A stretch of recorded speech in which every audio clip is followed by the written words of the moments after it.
Mobile மூலம் 10th public எக்ஸாமுடைய last 3 years question paper develop பண்ணுறது எப்படி அப்படின்னு தான் இந்த வீடியோவில் பார்க்க போகிறோம்.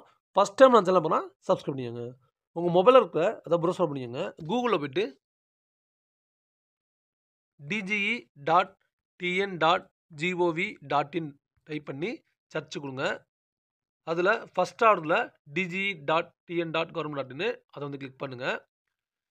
இந்த வெப்சைட்டை ஓப்பன் பண்ணோடனே ஹோம் பேஜ் வந்து உங்களுக்கு இப்படி தான் இருக்கும். ரைட் சைடில் அப்படியே நீங்கள் ட்ராக் பண்ணிங்கன்னா கொஸ்டின் பேங்க் அப்படின்னு இருக்கும். அதை வந்து கிளிக் பண்ணுங்கள். அதில் எஸ்எஸ்எல்சி இஎஸ்எல்சி அப்படின்னு இருக்கும். அதை வந்து கிளிக் பண்ணுங்கள். அப்படியே பாட்டமில் ஸ்க்ரோல் பண்ணிங்கன்னா கொஸ்டின் பேங்க் லேட்டஸ்ட் நோட்டிஃபிகேஷன் அப்படின்னு இருக்கும். அது கீழே 2024 March SSLC all subject question பேப்பர்னு இருக்கும். அதை வந்து நீங்கள் கிளிக் பண்ணுங்கள்.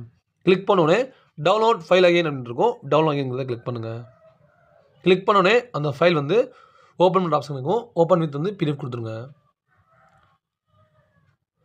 போன வருஷம் மார்ச் மாதம் நடந்த கொஸ்டின் பேப்பர் தான் உங்களுக்கு காட்டுறேன். இதில் பார்த்தீங்கன்னா எல்லா லாங்குவேஜும் கொடுத்துருப்பாங்க. இப்போ தமிழ் ஃபஸ்ட்டு கொடுத்துருக்காங்க, அடுத்து இங்கிலீஷ், அதுக்கப்புறம் மேக்ஸு, சயின்ஸு, சோஷியல் சயின்ஸு, ஒரே பிடிஎஃப்ல பார்த்தீங்கன்னா ஆல் சப்ஜெக்டும் உங்களுக்கு கொடுத்துருப்பாங்க.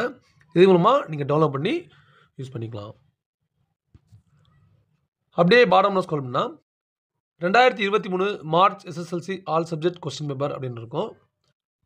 அப்படியே இன்னமும் பாட்டம் ஸ்க்ரோல் பண்ணிங்கன்னா 2022 மே எஸ்எஸ்எல்சி ஆல் சப்ஜெக்ட் கொஸ்டின் பேப்பர்னு கொடுத்துருப்பாங்க.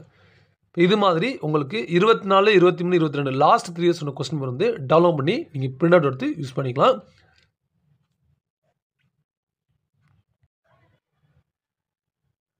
இந்த வீடியோ யூஸ் பண்ணுச்சுன்னா லைக் பண்ணுங்கள், ஷேர் பண்ணுங்கள், கமெண்ட் பண்ணுங்கள். தேங்க்யூ ஃபார் வாட்சிங்.